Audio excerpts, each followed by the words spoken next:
네, 한 기자, 정치부 이동훈 기자와 민주당 상황을 좀 알아보겠습니다. 좀 복잡한데요. 일단 민주당이요. 지금 싸우고 있는 게 비대위냐 선대위냐 둘이 무슨 차이가 있는 거예요? 네, 둘은 완전히 다른 기구입니다. 국민의힘 보셨죠? 비상대책위원회는 그야말로 당 최고 의사결정 기구입니다. 선거대책위원회는 선거만 지휘하는 역할을 하고요. 두 기구의 결정적 차이는 지금의 이재명 대표 체제를 유지하느냐 여부인데요. 비대위는 국민의힘처럼 이 대표가 아예 물러나고 새로운 지도부를 만들자는 겁니다. 선대위는 현재 지도부는 유지하는 거죠. 이재명 대표가 공동 선대위원장을 맡을 수도 있습니다. 그러다 보니까 비명계 원칙과 상식 의원들 그리고 이낙연 전 대표 통합 비대위로 가자는 거죠, 지금? 네, 그렇습니다. 이재명 대표와 친명 지도부가 아예 물러나고 친명과 비명을 포함한 통합 비대위, 즉 새로운 지도부를 만들어서 여기에서 이번 총선 공천을 논의하자는 겁니다.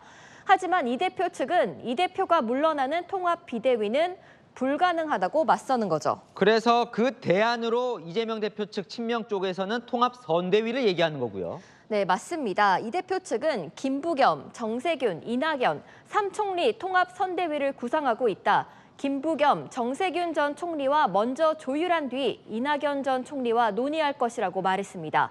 당의 옥수에는 이 대표가 계속 갖고 총선 선거를 치르는 건 계파 통합의 모양새를 취하겠다는 전략인데요.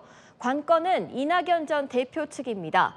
이 전 대표 측은 공천권도 없고 얼굴 마담만 해야 하는 통합선대위는 필요 없다는 입장입니다.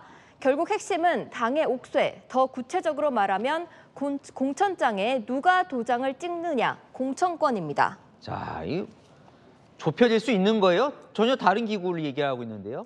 네, 말씀드린 대로 공천이 핵심이죠. 비명은 이재명 대표가 공천 학살할 거라고 우려하는 거니까요. 그래서 통합공천관리위원회가 대안으로 떠오릅니다. 모든 공천 작업이 이 위원회에서 이루어지는데요. 친명, 비명을 다 넣어서 통합공관위를 만들자는 겁니다. 그럼 비명들 우려가 줄 거라는 거죠. 이재명 대표와 이낙연 전 대표는 통합공관위로 물밑 접촉을 하고 있는 것으로 알려집니다. 이 전 대표 측은 이낙연계인 김철민 의원을 공관위원장으로 추천했다며 통합공관위가 구성되면 협상의 여지가 있다고 말했습니다.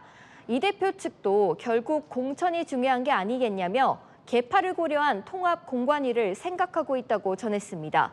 하지만 원칙과 상식은 당 혁신 문제를 공천 문제로 국한시켜서는 안 된다며 이낙연 전 대표 측과 다른 반응을 보였습니다. 자, 종합해 보면 결국 민주당 공천관리위원장이 누가 되느냐가 중요할 것 같은데 곧 합니까?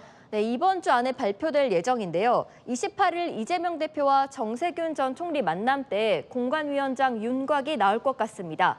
한 비명계 의원은 핵심은 결국 공천권이라며 이재명 대표가 3총리 중 한 명이라도 잡아야 하는데 그러려면 지분을 어느 정도 나눠줘야 한다고 말했습니다. 민주당도 이번 주에 중요한 한 주가 되겠네요. 아는 기자 이동훈 기자와 살펴봤습니다.